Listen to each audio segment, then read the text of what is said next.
Muito bem, Motione Podcast, mais que palavras, transformação. Estamos de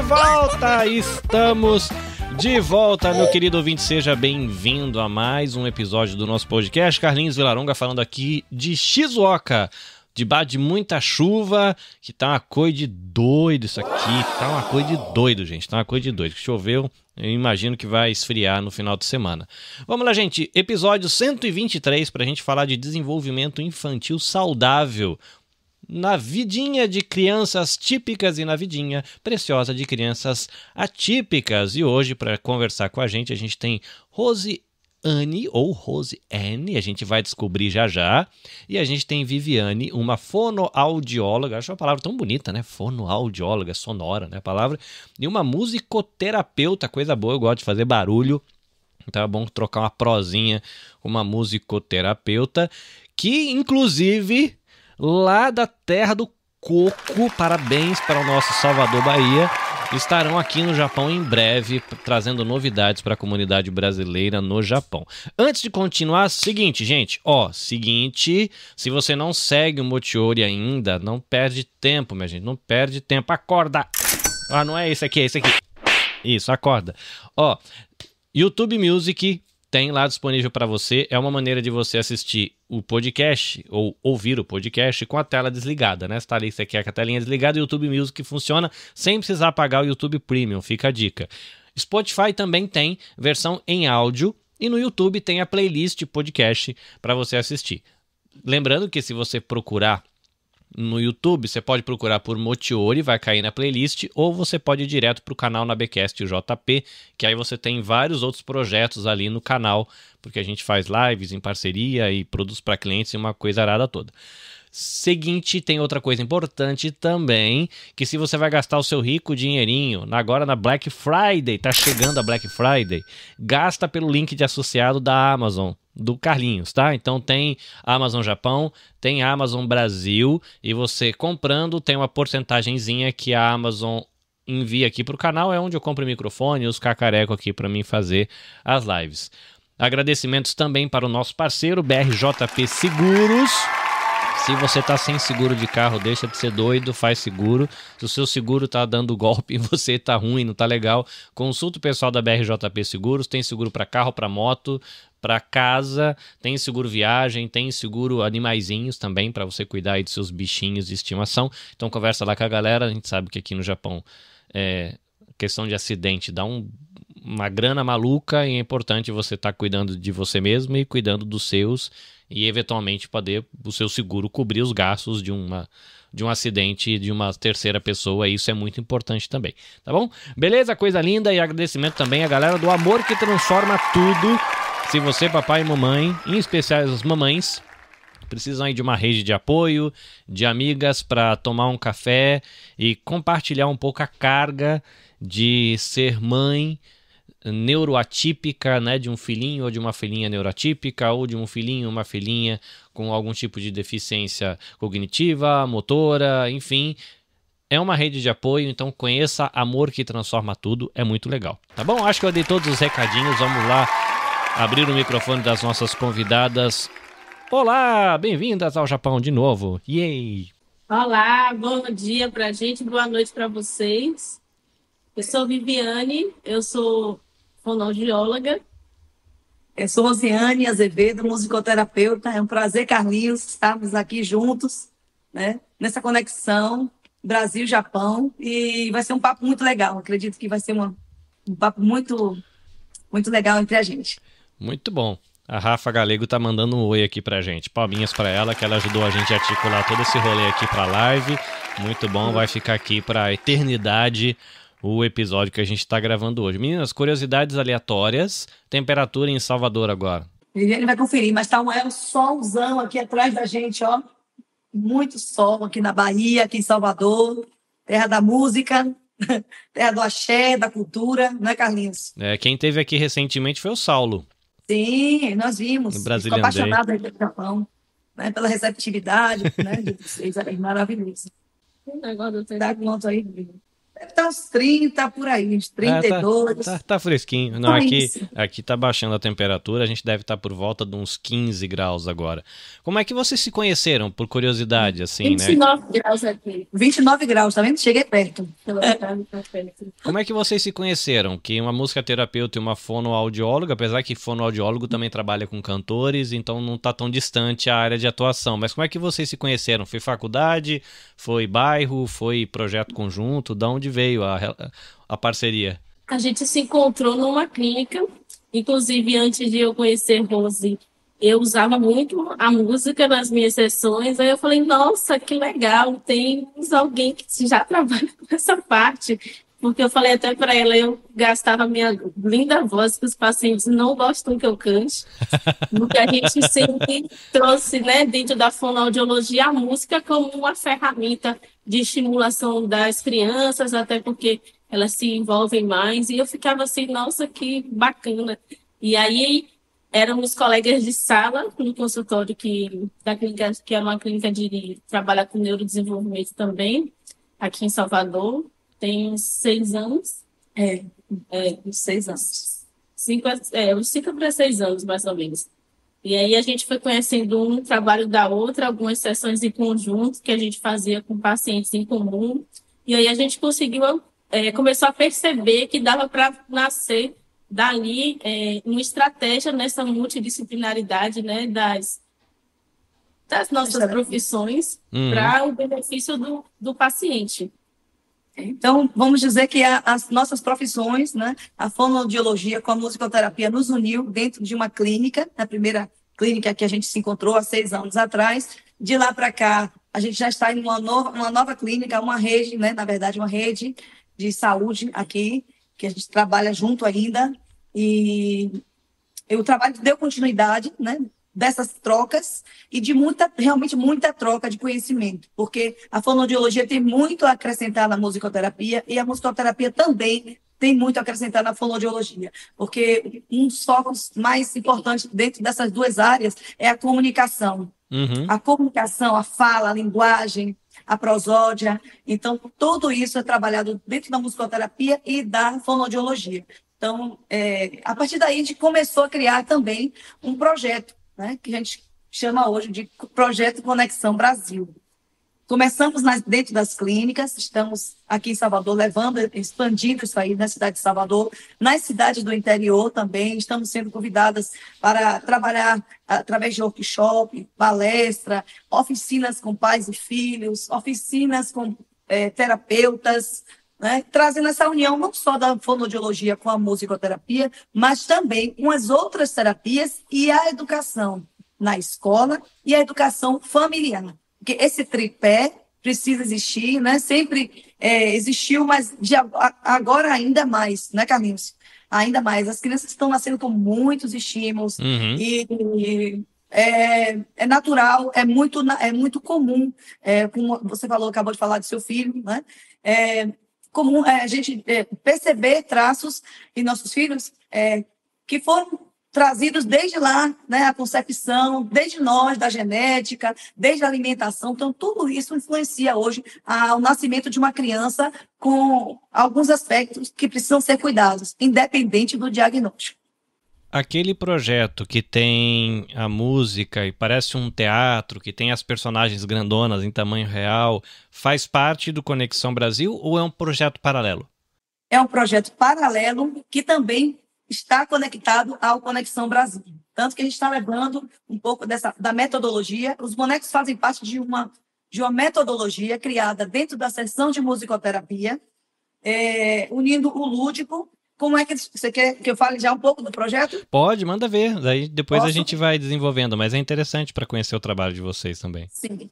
Então, as crianças vão para as terapias, não é isso? Eles têm um turno de escola, outro turno de terapia, geralmente, né? 2 a 3 vezes por semana. Quando eles chegam na terapia, eles, além das técnicas, dos recursos, a gente precisa do lúdico. Né? Todas as terapias é comum. Meu filho está indo brincar?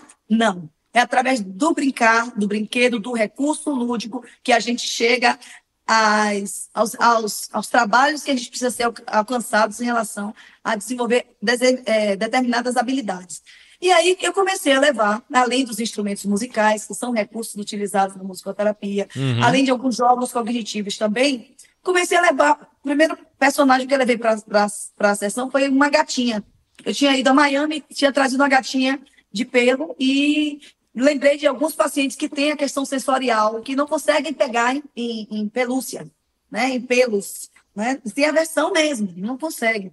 E aí, se for levar essa gatinha para trabalhar com determinado paciente, determinada criança ou algumas crianças, isso aí. Quando ela chegou na sessão, eu chamei ela de Gatinha Fifi. Lá mesmo em Miami, eu já dei nome, já criei a música, que eu sou assim, trabalho muito a questão da improvisação, né? E aí peguei e gravei. Miau, miau, já pensando também na outra criança que tem a dificuldade da linguagem oral, né? Uhum. Faz a gatinha, Fifi, miau, gravei e deixei lá. Vou concluir em Salvador. Levei essa gatinha, gente, foi o maior sucesso essa gatinha. Denominei de gatinha Fifi, que é um nome fácil, para as crianças irem Uhum. aprendendo. Crianças que não falavam Fifi, Fifi, né? Disse, cadê Fifi? Levei ela umas 2 vezes para a sessão e aí eles pediram, cadê Fifi? Fifi, Fifi. Aí, Deus, vou levar Tem Fifi de novo. alguma coisa aqui, Fifi, né? tem alguma coisa aqui. E aí eu levei a Fifi. Da Fifi, uma outra sessão com Viviane, eu estava trabalhando com a questão da criança que não conseguia falar, né? Falava asa, né? Oisa, não conseguia o fonema, né? K, né? E Viviane estava trabalhando essa questão, né? Tu vai vendo. Do K, do fonema K, K, né? Ela falava asa, oração, aí Viviane, K, K, e aqui fazendo atividade técnica da fonte. Porque a gente tem uma técnica que a gente vai fazendo a parte de instalação dos fonemas, né? No processo de aquisição de linguagem, a criança passa pela instalação do fonema, pela fixação do fonema e depois, posteriormente, pela automatização desse som, que é quando ela já está trabalhando no dia a dia. E aí a gente fazia a técnica já com a criança e na fase de fixação, que é que você vai lá, faz que, nesse sonzinho que sai aqui. Também tinha o có, que é referente a um outro personagem, Galo Curió. E faz có. E aí eu participei, É legal poxa, que a Viviane ela é mais serinha até a hora que falou do galo. Eu acho que tem um lado lúdico que aflora quando vai as lembranças do que acontece com os personagens. Isso. Exatamente. Aí ela fazendo aí eu caco meu pensamento. Ai, meu Deus, se eu fosse uma criança, ficasse porque tem que fazer, né? Aí a técnica fonoaudiológica. Aí, poxa, aí eu pensei aqui na minha cabeça, que saco, hein? Aí disse, vamos inventar uma coisa diferente. Aí eu, como é que o galo faz? E aí trouxe a questão também do manejo do corpo, né, da coordenação motora do corpo, que impulsiona também. O cérebro não está só ligado só às questões cognitivas, só na questão da técnica. Vem o movimento faz parte disso aí, vocês vão entender. Então é isso, aí comecei, faz o galo curió, e aí eu comecei. E aí pronto, veio a música do Galo Curió. Aí pronto, lancei a música, ele fez, conseguiu fazer. No momento, vai vendo, só ele tá fazendo. Deu esse sorriso que você deu aí agora, que Viviane deu, ele também deu. E aí levei, vou ter que arranjar um galo, procurando na internet um galo para poder fazer parte da sessão também. Inicialmente eram personagens pequenas, porque eu vi alguma imagem que você me mandou, é tamanho real, é meio Turma da Mônica, é um negócio grandão, andando no meio do... Mas inicialmente era pequenininho. Pequenininho, né? Mais ou menos desse tamanho aqui, que eles levavam para a sessão. Aí veio o Galo Curió, veio a gatinha Fifi, veio Deco, que é um menino que tem TDAH, ele tem sensibilidade auditiva, ele usa abafadores. Ah, que legal. Ele é bem ativo, né? Hiperativo, e as crianças se identificam através do Deco. E o nome Deco porque meu filho se chama André, e se chama Deco, aí o apelido dele é Deco, desde pequeno, Deco e Lete. Vou dar o nome de Deco. E aí peguei o estereótipo de Deco, botei, né?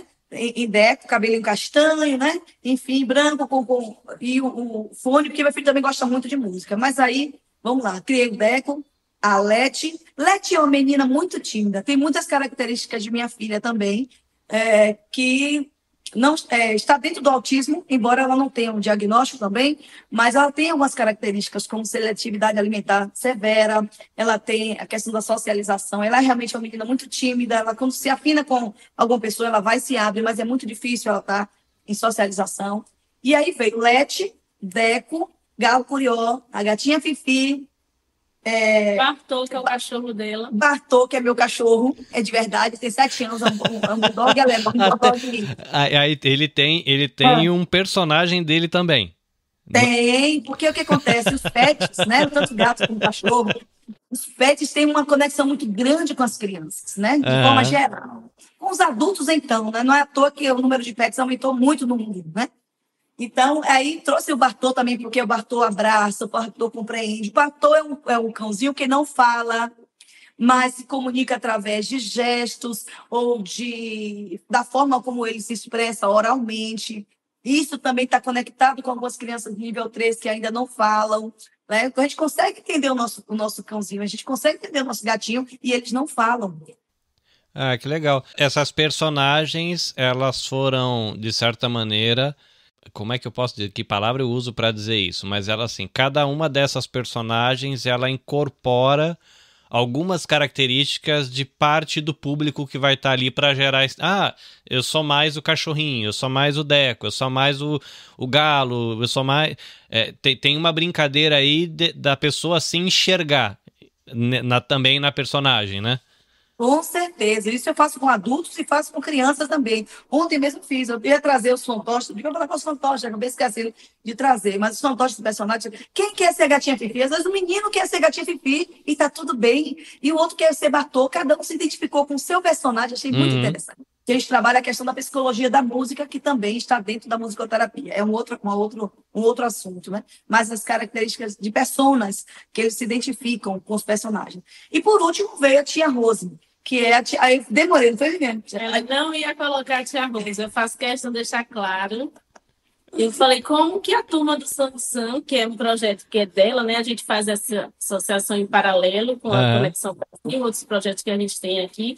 Eu falei, mas é o ponto principal, tia Rose. Tia Rose aí nasceu a muito custo, porque Rose, ela não conseguia, às vezes, eu acho que enxergar que ela era um ponto-chave dessa criação, né? Saber que a música sai de tia Rose. Tia Rose, eu disse, não, sem tia Rose não tem solução. Ela estava querendo lançar uma Turma da Mônica sem a Mônica. Exato. Tia Rose é o ponto principal, e tia Rose surgiu praticamente ano passado, né? A ideia de fato. Foi a última personagem a nascer. Aí a pessoa, turma da tia Rosa, eu digo, não. Aí acabou de dizer, não, mas aí, realmente acho que ela tem que trair, porque ela é que comanda a turma, né? Ela que traz essa novidade da musicoterapia, da música, não só da musicoterapia, mas da música como uma ferramenta potencializadora dentro do desenvolvimento humano, por que não dizer, né? Não só infantil. E o infantil mais ainda. E aí, pronto, formou-se a turminha dos bonequinhos. Hoje já tem os fantoches, os dedoches, os meninos. E aí veio a terceira fase agora, que em julho, em maio, dia 1º de maio, estava eu pensando com meus projetos. E aí vi os bonecões, né, na internet. Poxa, poderia esses bonecos vir também, porque... Aí pronto, encomendei esses bonecos de São Paulo, né, uma qualidade muito boa, ficaram bem característicos, e em julho eles chegaram. E aí, agora, quem vão vestir esses bonecos? Quando esses bonecos chegou, o Carlinhos diz assim, meu Deus, me remeteu, eu achei engraçado que eu conversei com meu esposo, me remeteu a minha primeira filha, quando eu coloquei no colo, que eu cheguei no hospital, disse, agora é sua, pode levar para casa. Eu disse, meu Deus, agora é pro resto da vida. Né? Aquela responsabilidade, aquela surpresa, aquela coisa, por mais que a gente se prepare, né? Mas na hora da Vera... Tudo o novo, né? Às vezes assusta, né? E aí disse, meu Deus, e agora? Chegaram esses bonecões, né? Tava trabalhando, meu marido disse, olha, Rose, os bonecos são lindos. Ele é muito crítico, né? Os bonecos são lindos. Aí, quando eu cheguei aqui, eu vi aquelas cabeçonas, meu Deus, onde é que eu vou colocar? É que tem esse detalhe, eu tenho um amigo aqui que ele faz personagens também. Consulado da nossa cidade aqui, que é o Consulado Brasileiro em Hamamatsu, ele tem uma personagem também que é uma arara. Mas na hora que o rapaz tira aquela vestimenta, cara, vira uma montanha de espuma com roupa. É um negócio enorme, né? Não é fácil de guardar aquilo. Porque você não pode amassar a cabeça, né? No caso desse meu amigo, ele tem uma personagem que é um pé, porque é a pegada do brasileiro imigrante que deixou, tem todo é o boneco chulé, ele é um pé, mas é enorme, né, porque ele tem toda a estrutura interna, ele é um pezão gigante, e ele fala, cara, foi legal, mesma sensação, quando chegou, que eu montei, foi, guardo onde? E aí, por sorte, Carlinhos, eu tinha me mudado há pouco tempo para um apartamento que tem um depósito. Então, dá para colocar os bonecos. Então, basicamente, o depósito é só boneco. Meus bonecos ficaram todos ali, né? Meu material de musicoterapia. E aí, me ajeitei e deu tudo certo, né?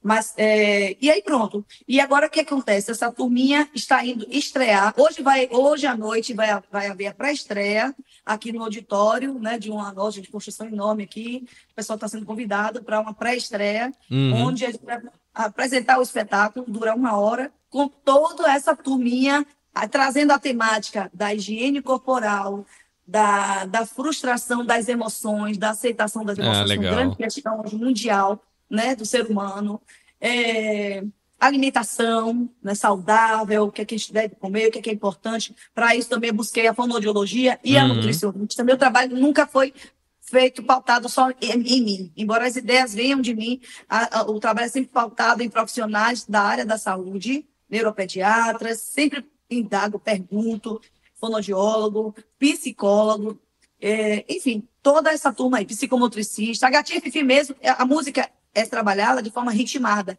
E não é feita aleatória. Eu vou fazer a música da Gatinha Fifi, não. A Gatinha Fifi, a música vai servir para quê? Vai servir para trabalhar a questão da afetividade, vai trabalhar a linguagem oral, vai trabalhar a linguagem corporal, a atenção compartilhada, o fazer na hora certa, o tempo de espera. Tem muita atividade feita na psicomotricidade, que é feita com a música da Gatinha Fifi. E tudo isso eu trabalho através das minhas oficinas. Então, todas elas têm uma funcionalidade, que eu chamo de músicas funcionais. Tem funções. Aquela música ali não é só para a gente ouvir e se divertir, embora também. Tem um canal no YouTube com muitas músicas legais que vocês vão poder acessar, o Carlinhos vai deixar aí depois. E animações com a música da Gatinha Fifi, a imagem, mas fora a música, por trás tem toda uma dinâmica de desenvolvimento de habilidades que a gente se preocupa. É aí que está o grande X da questão do nosso trabalho, Conexão Brasil. A gente está indo para o Japão e para outros lugares que a gente está sendo convidado. Legal. Então, agora, feito esse panorama um pouco assim da amizade de vocês, do trabalho que vocês fazem, vocês soltaram várias palavrinhas aí que eu quero explorar um pouquinho. Porque a ideia aqui é a gente fazer um pequeno panorama sobre desenvolvimento infantil, de crianças típicas e de crianças atípicas, porque o que fiquei imaginando lá no trabalho, tem algumas coisas, sei lá, é um bebezinho, e esse bebezinho, aqui tem por exemplo, quando a gente tem a criança aqui no Japão, uma vez por ano, a cada 6 meses, não lembro exatamente de quanto tempo, você leva a criança num acompanhamento multiprofissional, tipo, você tem um monte de profissionais, eles pegam parece uma sala assim gigante.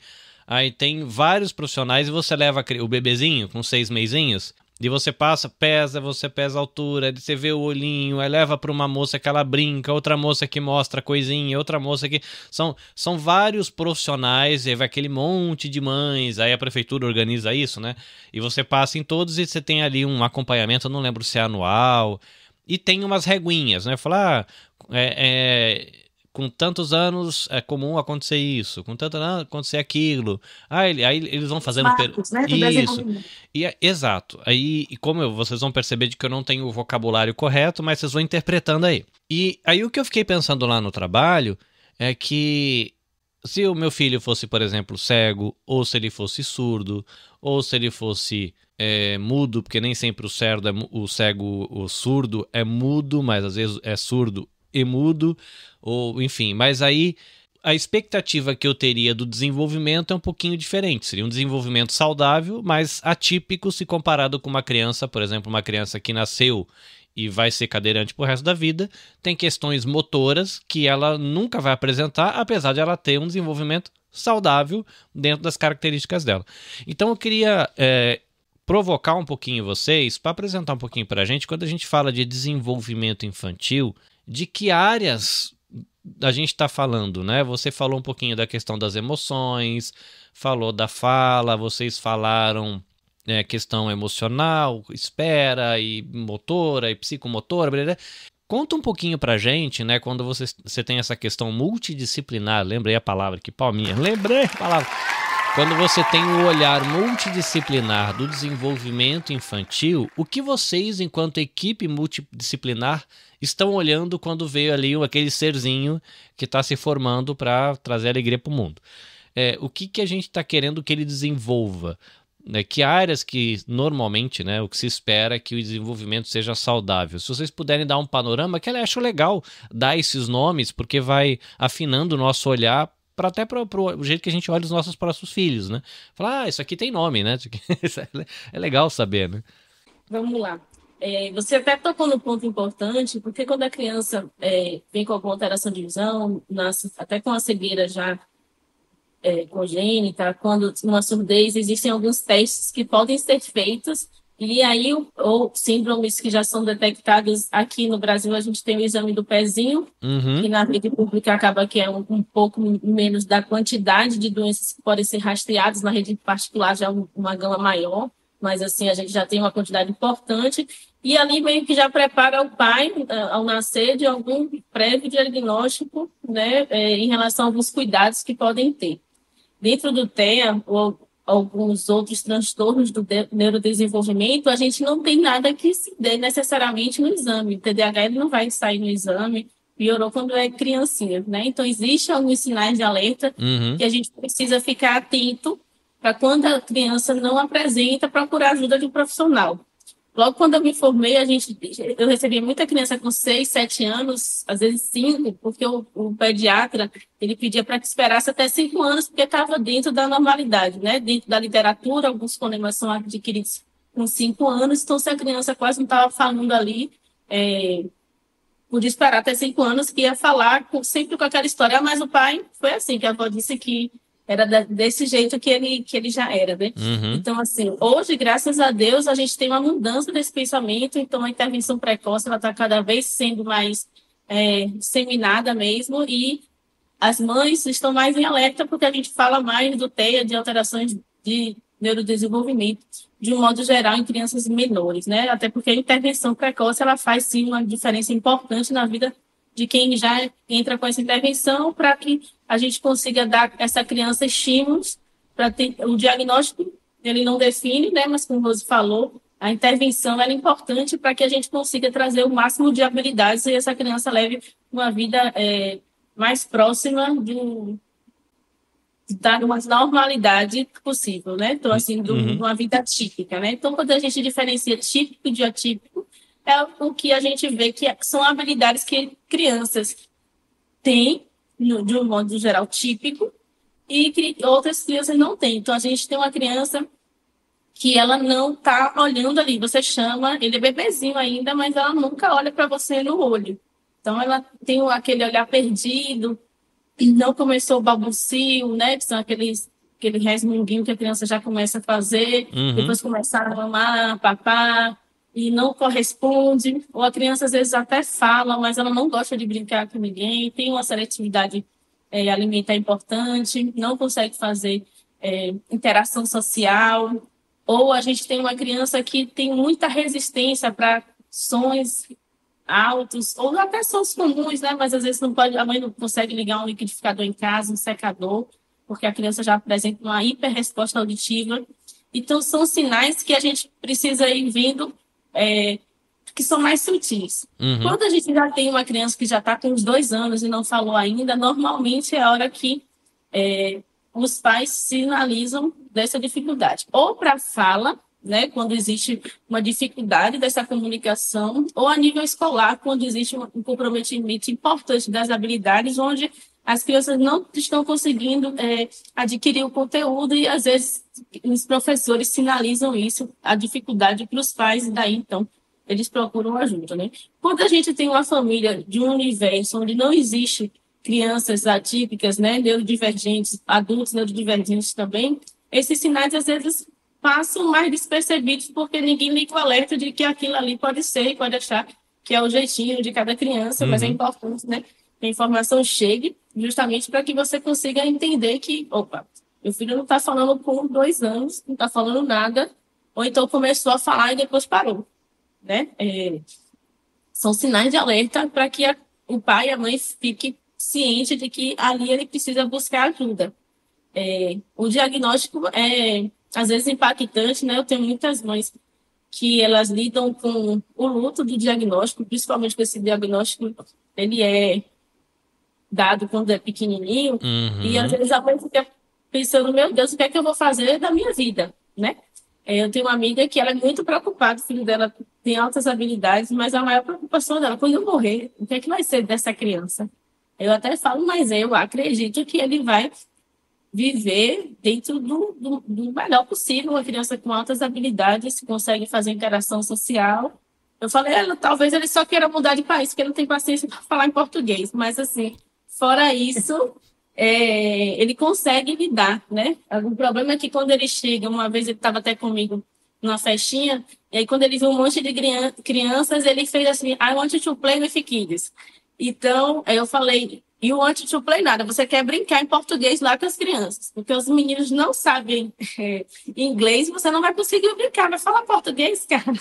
A minha amiga porque ele gosta só do inglês, né? Ele conversa com a mãe em inglês, e quando ele começou o processo de aquisição de linguagem, ele começou falando inglês, a sorte é que a mãe falava. E o pai, que não falava tão bem, quando ele falava alguma coisa, ele olhava, nem sabe falar inglês, ainda vou falar com ele. Aí que o pai foi se especificar um pouco mais, justamente porque ele não tinha esse interesse no português, né? Aprendeu sozinho em casa, ele é filho único e ganhou essas habilidades, né? Aí eu falei, ele nunca pensou que ficou 4 anos no escola de E é engraçado essa questão do aprender sozinho, que você acha que não pode acontecer. O meu filho caçula tem 10 anos. E de vez em quando a gente tá assistindo um filme, alguma coisa, ele vira e fala, então, porque falou isso. Eu falei, moleque, da onde você tirou isso? Ah, não sei, pai, eu sei que ele falou. E eu sei que ele tá falando aquilo, mas nunca foi numa aula pra aprender. Aprende por osmose, né? Acho que encosta na tela, assim, e vai sugando.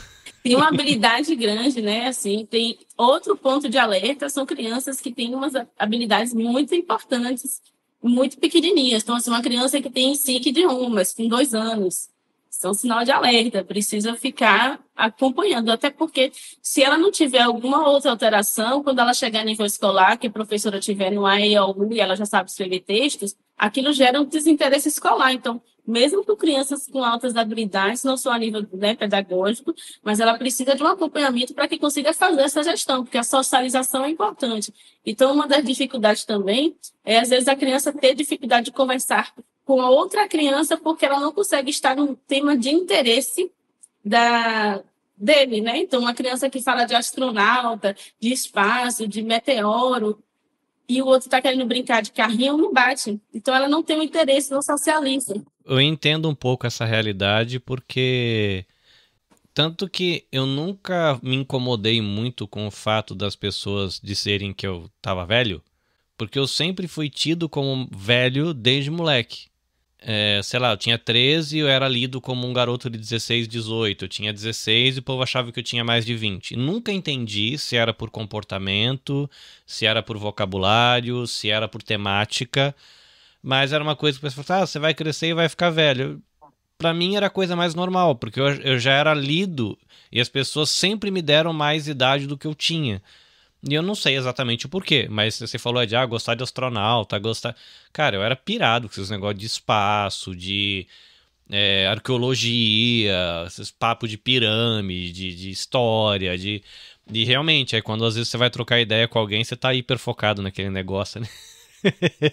O outro nem sabe o que é um asteroide, e você não vai ter tanto interesse de conversar com uma pessoa que não sabe, né? Então, é importante que tudo que foge do típico precisa ser visto e cuidado para que aquilo siga trazendo um caminho de habilidades que a criança siga sem muito impacto no seu desenvolvimento, né? E é legal que você falou aí, né, do caso de uma criança que tem uma fixação com um tema específico e de repente se especializa naquilo e tem uma capacidade intelectual de passar da média.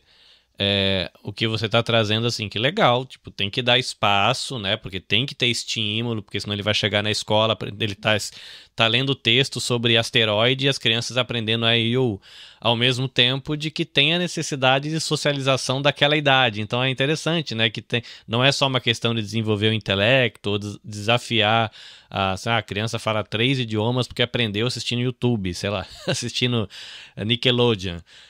Mas ao mesmo tempo não, ela tem que aprender a brincar com as crianças pequenas, porque ela não pode com 3 anos ficar brincando com gente de 17, né? Tem que.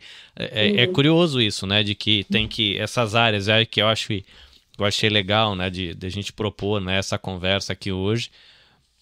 Para lembrar mesmo, a gente, pais, que desenvolvimento vai para além, né, de repente dar uma escola legal. Às vezes tem que ter espaço para correr, né? Você falou de motricidade, que é uma palavra que a gente praticamente não usa, vocês, né, da área usam, mas quase a gente não usa isso no cotidiano. Ela fala, a gente tem que me preocupar com a motricidade do meu filho. Ninguém fala isso, o moleque tem que correr e ralar o joelho, eu só sei isso. Isso, e assim, às vezes tive, hoje ele não é mais meu paciente, mas ele era muito, quando eu comecei a trabalhar com ele era uma criança que ele era pequenininho e ele só rodava, babava muito, e era uma criança que eu acho que quando a mãe recebeu o diagnóstico, ela ficou mais, meu Deus, e aí ela largou tudo, uma mãezona que foi atrás. Hoje ele inclusive essa criança, uma das crianças que tem hiperfoco em astronomia, hoje ele tem 6 anos, e ele já participa de feiras de ciência. Estava em Brasília semana passada participando. Ele descobriu um meteoro, alguma coisa assim. Não, também já. Que ele tem, assim, essa habilidade, uma chuvinha assim, daqui a pouco ele vai conseguir identificar. Então, assim, é importante que a gente dê valor, né, o que a criança tem desse interesse, mas que ensine ele outras habilidades, porque assim, nem só disso se vive, né? Então, às vezes é um ponto-chave onde a gente começa o trabalho para trazer ele para essa conexão, para ele enxergar a gente, enxergar o mundo, né? Até dos perigos mesmo, mas que a gente trabalhe também do que ele gosta, porque é uma fonte de interesse. A motricidade também é importante, até porque hoje a gente tem muito no digital, né? Mas tem criança que sabe escrever assim no computador, no celular, ele vai lá, mas quando você bota uma caneta e um lápis na mão, e hoje em dia a gente ainda tem as escolas, né, que trazem a funcionalidade do lápis como algo essencial no processo de aquisição de escrita, e a criança chora só porque ela precisa fazer esse movimento aqui, né? Então, é importante, Como é que mas ela chama, chora. não sei o que fina, coordenação fina, tem um termo? Coordenação motora fina, isso. Tem a ampla, né, que são os movimentos mais de corpo geral, e o fino, que ele exige mais uma destreza manual e um processo ali. Às vezes ali é muito difícil para a criança conseguir fazer esse movimentozinho assim. Às vezes... E olha que eu hoje em dia quase não escrevo, né? Tudo é computador, smartphone, tablet. Cara, e dói a mão, hein? Você pegar para escrever uma página inteira, dá uma dor nesse nervo aqui que você fala, caramba, não lembro que doía tanto escrever. É um negócio que é cansativo, né? Você vai fazer algumas anotações, você vai sentar 2 horas de palestra. Você começar a anotar, é horrível, né? A dor que dá, e é um negócio bobo. Falei, caramba, é só uma caneta. Como é que pode ser tão incômodo, né? E pra essa garotada que eu acho que já... E assim, e eu ainda fui treinado pra fazer isso. Agora, uma garotada que já nasce no dedinho e tem que ir pra escrita... O meu filho, aqui no Japão, né? Como tem muitos ideogramas, eles têm uma lição de casa que é todo dia ficar lá escrevendo 1, 2 páginas desses ideogramas para ir memorizando e treinando a escrita. Porque origami também, né? Origami, a escrita aí é muito O meu filho, ele gosta de origami quando ele tá na vibe. Mas agora de fazer essa liçãozinha de casa de ortografia com ideograma é um dilema aqui, mas não tem nem um tiquinho de prazer. Eu sei que tem criança que tem prazer, porque vê a beleza do traço, curte essa questão do movimento fino, assim, né? Mas o meu pequenininho, ele não tem todo esse prazer com isso, não. Aqui é perrenguinho. Ele é geração dedinho. O seu pequenininho, Carlinhos, e a grande maioria das crianças hoje, é a questão a gente chama tempo de espera. Isso está acontecendo com os adultos, né? Os adultos hoje estão sem paciência de esperar, né? Eu estou levando um caso aqui do Brasil, dentre tantos casos que a gente ouve, né? Estou levando para o Congresso em Aracaju, eu e Viviane vamos estar palestrando em Aracaju, né, em Sergipe, no outro estado aqui perto da Bahia. Eu estou levando o caso do tempo de espera, vou trabalhar com o público e mostrar como a gente está tendo dificuldade desse tempo de espera. As crianças mais ainda, eles estão nascendo no mundo automático. É tudo muito a tempo e a hora. Você chegar no celular e pediu a comida, pediu, né, e tal coisa. Enfim, a tecnologia está ajudando muito no processo, né, cognitivo, mas também não é que está prejudicando, não. A outra parte toda, a emocional, a sensorial, precisa ser trabalhada para acompanhar essa tecnologia. Não adianta ter robôs, né, tecnológicos maravilhosos se a gente não sabe operar aquele robô. A gente não sabe, não tem a paciência de saber como é que pega, né, como é o processo o lado processual da coisa. Você falou aí da questão da motricidade fina, não só nisso, mas assim, às vezes as crianças têm dificuldade de partir um ovo e enfeitar, porque não trabalhou aquela motricidade de pegar um garfo com calma e mastigar. E é interessante isso que você está falando, né? De agora, enquanto você estava falando, eu estava viajando aqui e você pega, assim, por exemplo, você falou, né, da espera, né? A falta eu vou chamar de resistência ou a falta de tolerância, acho que essa é a melhor palavra. A tolerância à espera. Eu percebo uma intolerância ao tédio.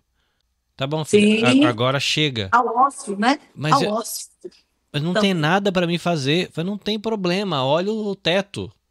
Não, mas como assim? Tipo, na minha época, você ia furar o chão, você ia andar atrás de minhoca, você ia procurar formiga, você inventava um negócio para fazer. E é engraçado, né, que tem essa questão, né, de a falta de espera, a intolerância ao tédio, né, e justamente porque a tela traz muito estímulo pronto, uma inabilidade para ser criativo, para ser imaginativo. Realmente, né? Só essa questão de falar assim, uma baixa tolerância à espera, cara, tem uma cadeia de coisas que estão acontecendo ali que são importantes, né, para a criança. Carlinhos, né? Nós temos um advogado aqui, se não me engano, a profissão dele é advogado, não sei, acho que aconteceu em São Paulo esse caso. Eu estou levando para o Congresso, para concluir essa questão da espera, o Viviane vai complementar também. Ele estava no carro, onde dentro do carro tinha uma arma da mulher dele, que era delegada, e ele teve que esperar alguns segundos, né? O rapaz do lixo colocar o lixo do carro de lixo para sair da rua para que ele passasse. Ele estava com pressa, né? Enfim, de manhã cedo logo, não foi nada de, né? Estava acabando de ir para o trabalho, alguma coisa assim. Ele simplesmente não teve tempo de espera, ele não conseguiu esperar, e ele pegou a arma do porta-luva e atirou abruptamente a queima-roupa nesse funcionário do lixo, e o rapaz veio a falecer. Gente, o que é isso hoje na humanidade? É a falta de tempo de espera, que precisamos trabalhar em nós para que a gente consiga também que as crianças compreendam o que é esse tempo de espera. É isso que a gente trabalha muito na terapia, muito. Quase todo dia eu coloco nas minhas evoluções tempo de espera. Tempo de espera. Ontem eu trabalhei com pop-it, né? Com aquele brinquedo de bolinhas. Pop-it. Criei uma música chamada Esperar, que já funcionou até para mim. Estava uma fila imensa no aeroporto e eu tive que esperar, né? Estava com um pouquinho de ansiedade na hora. Aí eu comecei, esperar, mentalmente, cantando. Esperar, vou aprender a esperar. Balanço o corpo para lá e para cá. Balanço o corpo, aprender a esperar. A música é isso aí, só que é repetitivo, como um mantra. Comecei a pensar, acalmei. Isso eu fiz ontem também, na sessão, tenho feito com o Poppet. Eles vão com o dedinho. Digo, olha, esse aqui é o dedinho, vai andar, hein? Esperar, trabalhando a ritmicidade, sabendo que tem que esperar. E com a música fica mais fácil trabalhar essa questão da ansiedade. Aí fiz com 2. Agora vocês vão até o finalzinho da linha. E aí faz a cosquinha no coleguinha, porque é o contato com o outro, né? O contato que a gente tem muito é na tela, mas no dia a dia, na escola, muitas vezes cada um vai para o seu e na hora de brincar até não estão sabendo brincar, né? Do pega-pega, daquela coisa que a gente brincava da criança. E aí chegava o dedinho lá e aí fazia a cosquinha. Gente, isso aí foi uma festa para os meninos. E agora a minha vez. Espera. E ia com o dedinho, chegava a fazer cosquinha no colega. Isso a gente está trabalhando uma série de questões aí que quem olha de fora pensa que é uma brincadeira, mas quem está observando com do lado terapêutico, né, e educacional, é uma caixinha de surpresas que vem muita coisa aí. Eles adoraram e isso tem funcionado nas minhas sessões. Então, é um dos temas, o tempo de espera, um dos temas que está sendo trabalhado na infância, que precisa ser levado para os jovens e também para os adultos que foram levados por essa vida toda aí e não tiveram, muitas vezes, a oportunidade, né? Nessa geração aí nova de dedinhos, de imediatismo, a gente tem uma diferença da nossa geração e das gerações que são anteriores à nossa, né? A gente precisava ser criativo, então não tem nada para fazer. Você não tinha mesmo nada para fazer. A gente, quando assistia televisão, a gente tinha que esperar o comercial. Ali já era trabalhado ali. É verdade, né? Hoje em dia você paga o YouTube Premium já para não assistir nada. Exato. Então, assim, você vai passar... eu me lembro quando eu era mais nova, eu passava um filme chamado Lagoa Azul na sessão da tarde. Meu Deus do céu, tinha 99 propaganda entre o começo e o final do filme. Isso. E o Lagoa Azul passava, eu acho que não tem ninguém da minha geração que nunca assistiu esse filme, porque ele passava várias vezes. Então, assim, já tinha assistido 50 vezes Lagoa Azul, mas o que estava passando ali na sessão da tarde era Lagoa Azul. Não quer Lagoa Azul, então não tem nada. Então assiste Lagoa Azul. Hoje a gente ainda tem um mundo que desfavorece esse trabalho que as mães talvez não precisavam fazer antigamente, que é ensinar que às vezes você tem que brincar com a mesma coisa, você tem que assistir a mesma coisa. Então, isso já não facilita para as crianças, porque ela vai assistir YouTube, cansou, ela já passou. E aí ela vai passando, porque ela tem uma infinidade de possibilidades que ela vai utilizar, além da quantidade, né, de pixels, isso tudo já ser muito mais hiperestimulante para a área dos olhos, né, para a visão de um modo geral. Então, você competir. Eu sempre falo com os mães do meu paciente, fica difícil eu competir contra o YouTube, né? Então, assim, eu não consigo brilhar igual a tela do celular, por mais que eu me esforce aqui, às vezes ele vai apertar o livro e o livro não vai cantar uma música, como acontece no tablet e essas coisas. Então, a gente precisa trabalhar muito outras habilidades que são de base para o desenvolvimento da linguagem, porque normalmente o pensamento está muito mais acelerado do que a fala. Então, às vezes a gente tem criança que vai... Por quê? Porque na cabeça deles, eles estão acompanhando até o raciocínio, mas não consegue falar porque não está conseguindo caminhar junto, né? Então, todo esse trabalho que a gente foi forçado a ter quando a gente era criança, as crianças também, para completar, não tem. A gente tinha mais a possibilidade de brincar com os nossos amigos, com os nossos primos, que muitas crianças também são privadas dessa realidade, até pela correria do dia a dia dos pais, né? A nossa vida hoje é muito corrida, a gente tem o YouTube no 2x, a gente tem o celular no 2x, que a gente vai fazer tudo mais rápido. Eu, particularmente, uso o celular quando alguém manda um áudio de 3 minutos. Eu já fico irritada se eu não conseguir ouvir o 2. 3 minutos eu não consigo nem ouvir 1,5. Fica mais difícil. Na velocidade, né, Gi? Porque a gente está sempre com uma vida corrida, né? Então, assim, isso passa para as crianças, de modo geral. Então, a gente vai trabalhando ali muitas habilidades de tempo de espera, de esperar. Às vezes, você vai pegar o brinquedo, a criança já entrou no comportamento inadequado porque ela não tem paciência, ela fala, não, vamos esperar. Então, às vezes, a pessoa acha que é até uma questão de birra quando a gente vai e fala, eu quero isso. Não, eu quero isso, é que eu não dou mesmo. Eu digo, no grito aqui, não consegue nada. Pronto, agora você não vai ter, não.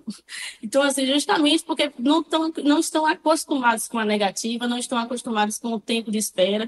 Então, entra num processo com a presença de comportamentos interferentes inadequados, importantes durante a conduta ali com a família. Às vezes, a família não sabe como agir, a criança se agride, em alguns casos, né?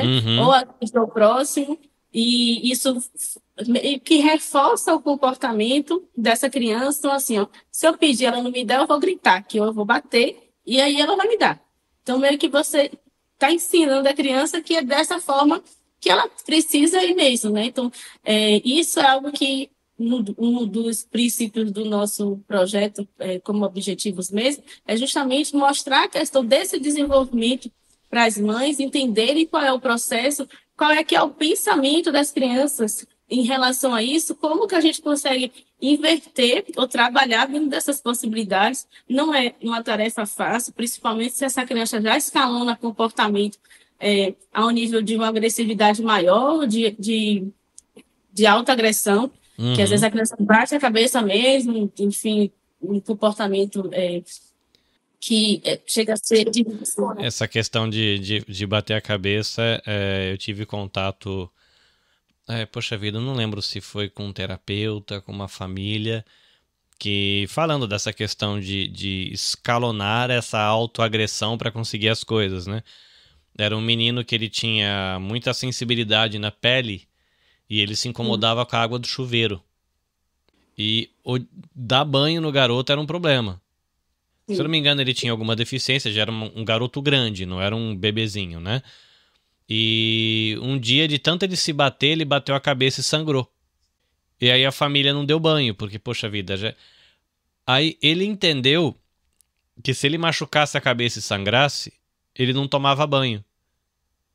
E começou a virar um dilema na vida da família, porque o garoto batia a cabeça na parede, se machucava, batia a cabeça nas coisas para se cortar, para sangrar.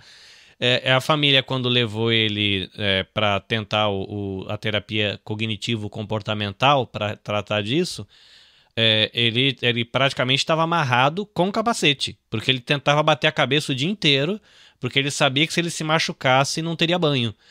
E é difícil, né? E a família falou, cara, a gente não sabe o que a gente faz. A gente tá tendo que amarrar o braço dele e botar um capacete na cabeça para ele não se machucar, porque a gente não consegue dominar. Tiveram todo um trabalho, hoje ele já toma banho, pelo menos quando eu lembro que a história acabou com um desfecho positivo, né? Tiveram ferramentas que a terapia ofereceram para a família, porque a família, coitada, o que a gente faz? Não sabe, te amarra o braço e põe um capacete, porque o que eu faço? Eu não sei o que eu faço com uma criança grande que quer ficar se jogando de cabeça no chão, né? Tipo, é desesperador para os pais também, né? Que é um tema aqui que eu não vou nem explorar aqui, porque vai ficar mais longo. Mas essa questão da frustração, né? Quando, acho que foi a Viviane que falou, né? De uma mãe que recebeu o diagnóstico e como é difícil no começo, né? Receber o diagnóstico não é fácil, né? Porque tem uma frase que eu ouvi, eu sempre repito ela quando entro nesse assunto, que uma terapeuta ou um terapeuta, não lembro quem que me disse essa frase, que fala que o doído para a família é fazer o velório do filho idealizado ou da filha idealizada. É o filho ou a filha que você imaginou que você teria e o filho e a filha que a vida lhe deu. Então você vai ter que fazer um velório daquela imaginação. Aí a terapeuta falando assim, é por isso que é tão difícil e por isso que os pais lutam para não aceitar o diagnóstico, porque eles vão ter que se despedir do filho que eles imaginaram. E fazer o velório do filho que foi imaginado é muito dolorido. Então a pessoa se nega a aceitar o filho que recebeu como presente da vida, mas não quer fazer o velório do filho imaginado, da filha imaginada. E aí foi a primeira vez que eu consegui entender a luta da negação do diagnóstico. Eu falei, poxa, agora fez sentido para mim, porque dói tanto para uma família. Olha, é autista, olha, daqui 3 meses vai ficar cego, olha, vai ter uma perda auditiva completa daqui 5 anos, olha, não vai conseguir andar daqui 10 anos. Aí dá para entender, né, o porquê da luta, mas eu não vou nem explorar muito esse tópico, porque esse tópico do luto, da frustração, dá um pano para manga.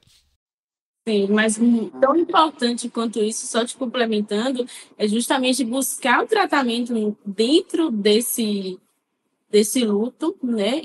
Que é uma tarefa assim difícil. Uhum. Eu tive uma paciente que depois de 3 anos, ela era minha paciente, não o filho dela, mas o filho dela era ateia. E aí um dia ela desmarcou a sessão e ela falou, eu tô indo pra minha terapia, porque agora que ele tá bem, eu preciso cuidar de mim, porque eu não tive tempo para pensar lá atrás. Eu tinha que fazer a intervenção ali muito forte já, né? E aí ele acabou hoje, é uma criança que segue dentro dos marcos, né? Com o estimulaterapia, então assim, sabe? Entrar com intervenção precoce, principalmente quando é pequenininho, é importante para que você consiga dar o máximo de habilidades e ela leve a vida mais próximo de uma vida mais típica, né? Vai ter sempre algo, né, que ele precise ter.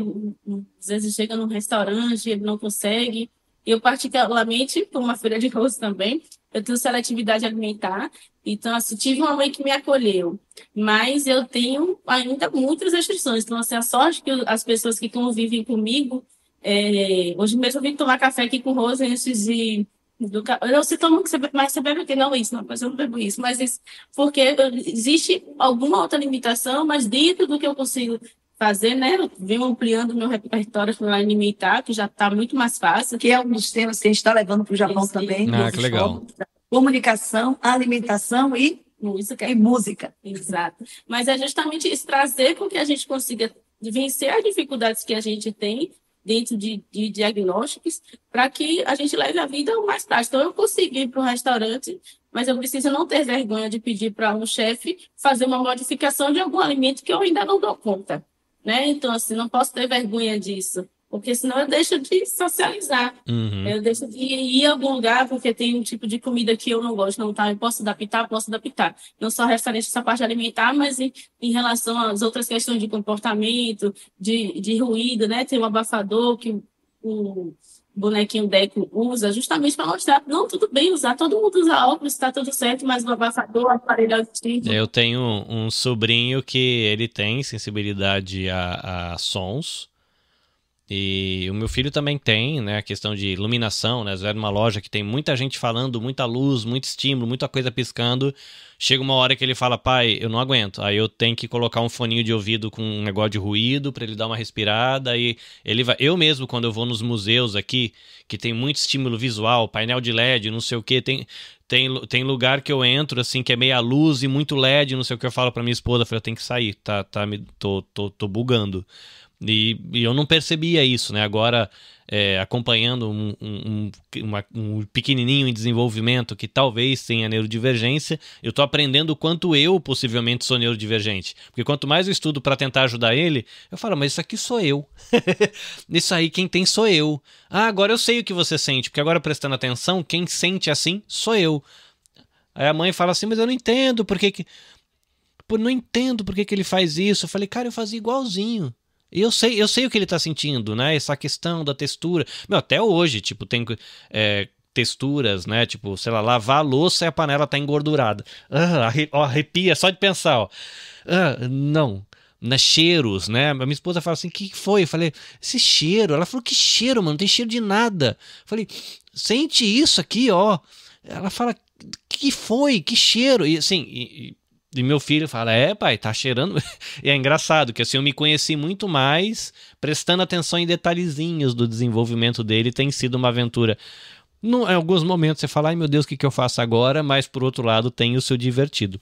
Concluindo o seu pensamento, nós somos seres sensoriais, independente do diagnóstico. Quanto mais a gente conhecer a nós mesmos e aceitar as nossas diferenças, as nossas particularidades, a gente vai conseguir compreender melhor o outro. Minha vida mudou. Eu sempre fui uma pessoa muito compreensiva, muito atenta aos meus filhos e tudo mais. Mas quando eu comecei a trabalhar com as crianças neurodivergentes, foi que eu fui me compreender e compreender ainda mais os meus filhos, o meu marido, os pacientes, as famílias dos pacientes, cada um de forma particular e individual. É esse olhar que a gente precisa ter do outro. O amor que a gente fala, não precisa ser um amor piegas, porque eu preciso amar. Amar é você compreender quem você é e você conseguir também compreender quem é o outro.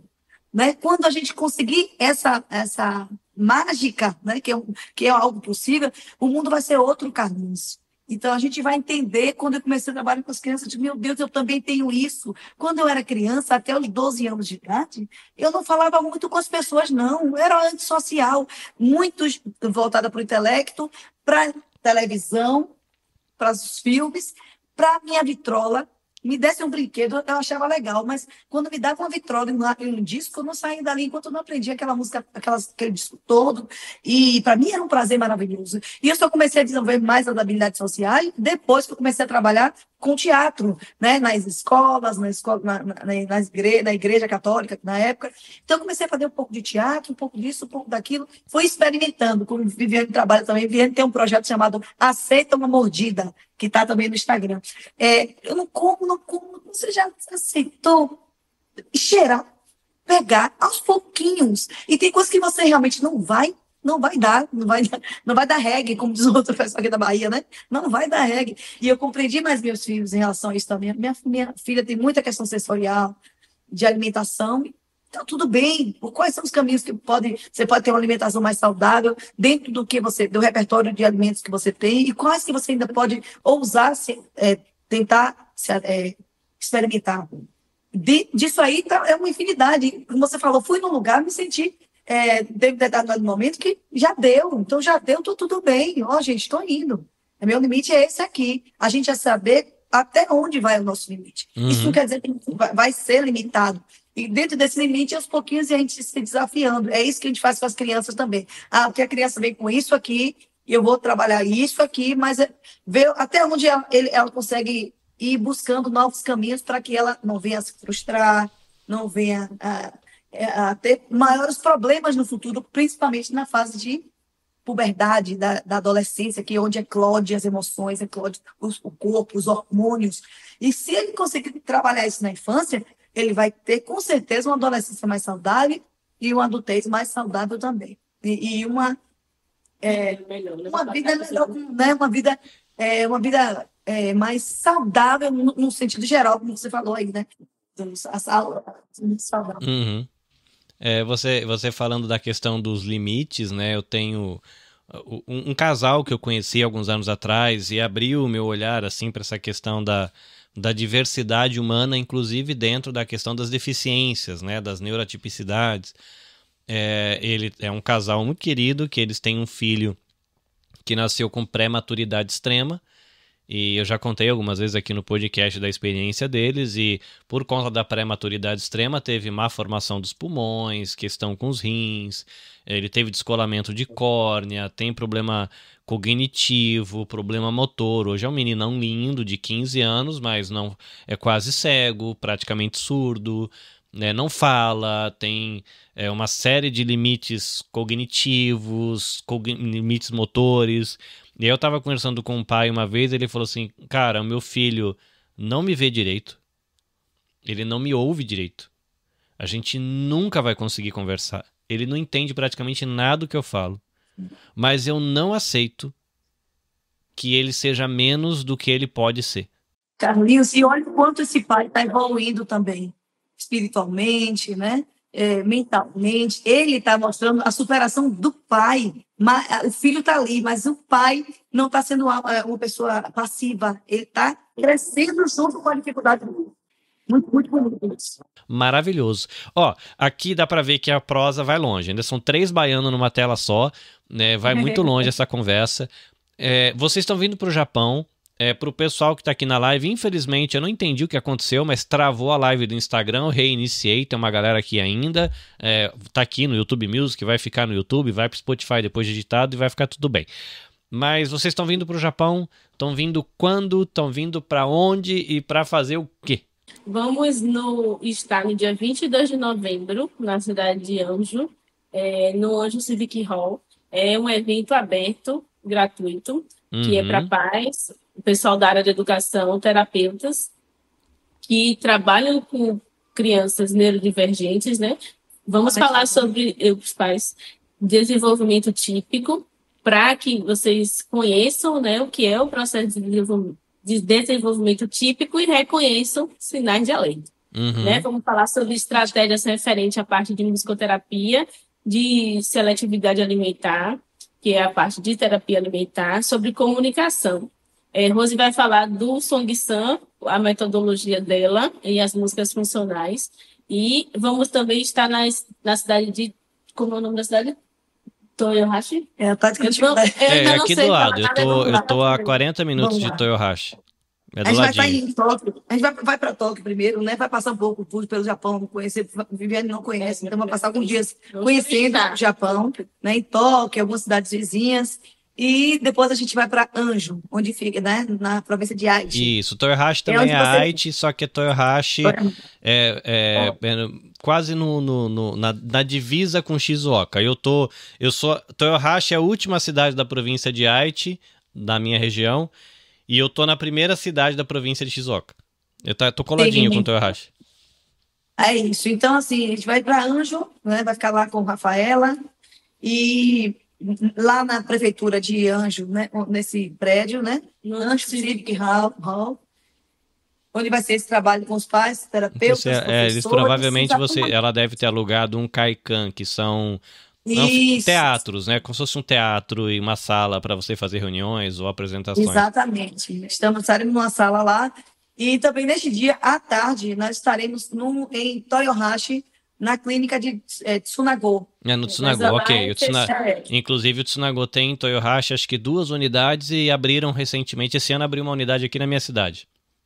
Isso, nós estaremos em Tsunago, na clínica de Tsunago, em Toyohashi. Uhum. Mas é um trabalho mais particular para os funcionários da clínica. Sim, ok. E cada Anjo vai ser aberto para pais, professores, terapeutas que quiserem se inscrever, é gratuito. Então, quem quiser ainda se inscreve, vai lá, busca informações, porque ainda tem algumas vagas e é importante a gente estar fazendo essa conexão, né? Ah, legal. Vai Eu ser muito vou. bom.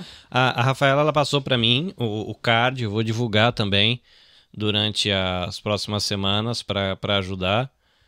E a gente vai trocando figurinha. De repente dá para fazer algum tipo de registro desse conteúdo, soltar em podcast, sei lá. Se for interessante para vocês, dá para a gente pensar nisso também. Muito bom.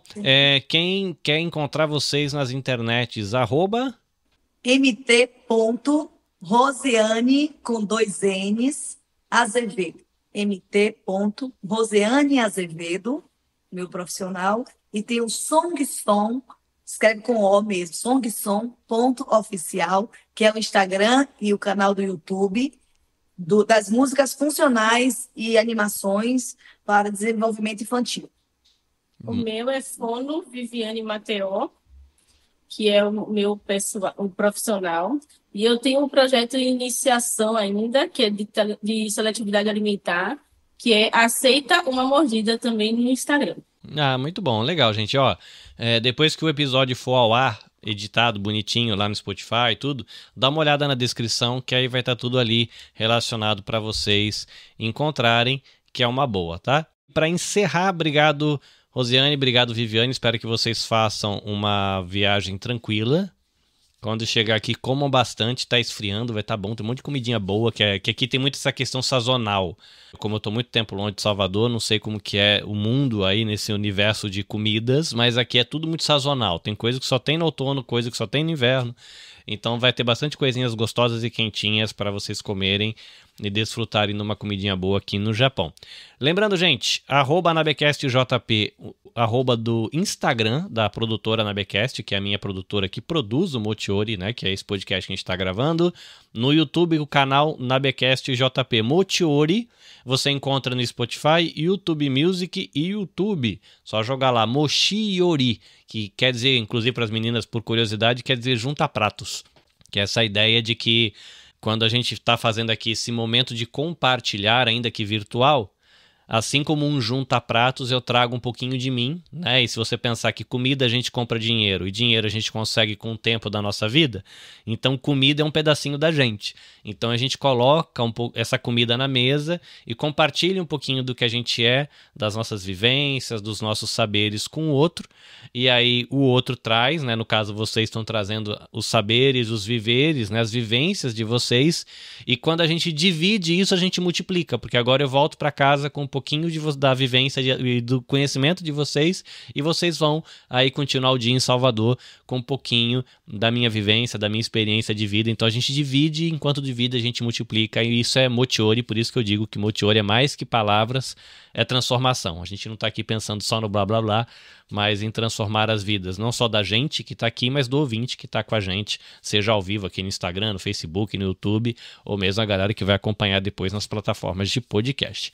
Muito bem, recadinhos dados, coisa linda. Obrigado, Carlinhos, né, por essa conexão, né, do Brasil com o Japão, por essa simpatia sua, né? Eu vi um pouco do conteúdo no Instagram, vou ver um pouco mais no YouTube agora de você. Agradecer a Rafaela, a você, a turma que está aí ajudando por trás, né? Muita gente ainda chegando para dar apoio, e espero que não seja a primeira vez que estejamos indo de forma profissional. Queremos fazer conexões com o Japão de outras formas também, para estar ajudando nesse processo, fazendo essa troca, que vocês também têm muito a nos ajudar nesse conhecimento, né, nessa troca.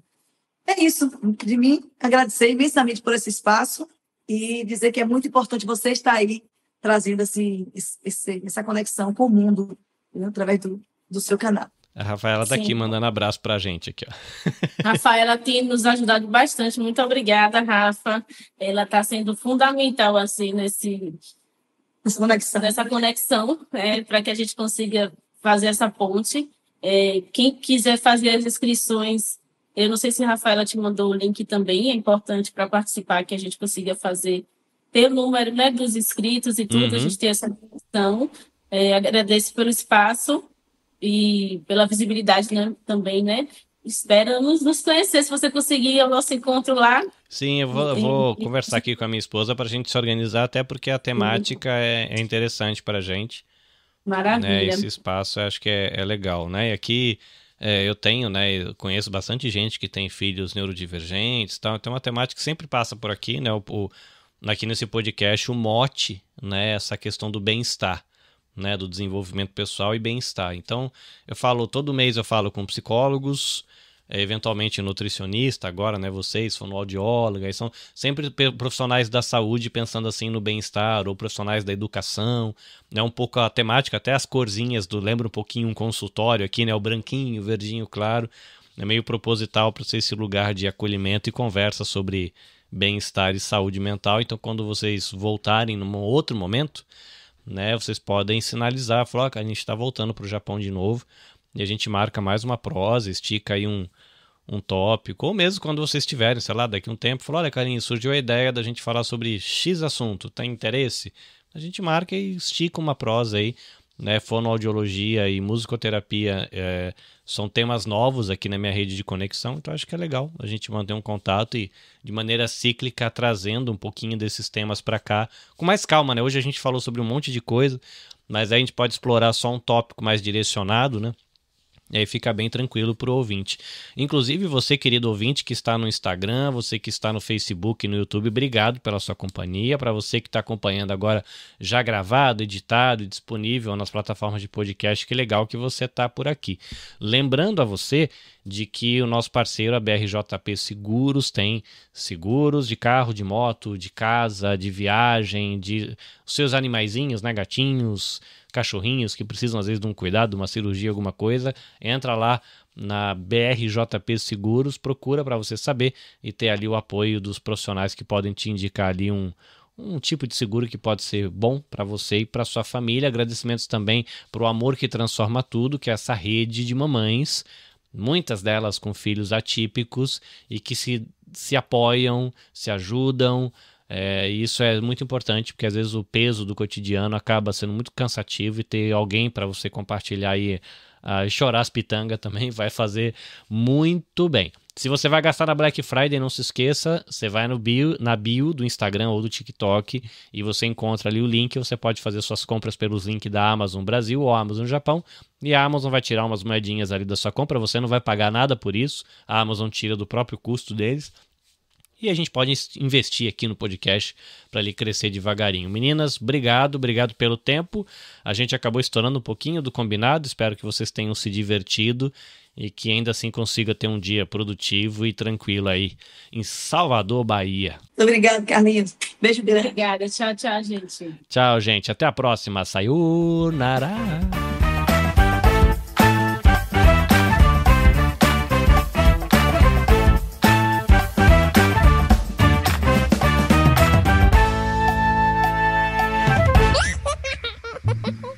Este episódio foi editado pela Nabecast.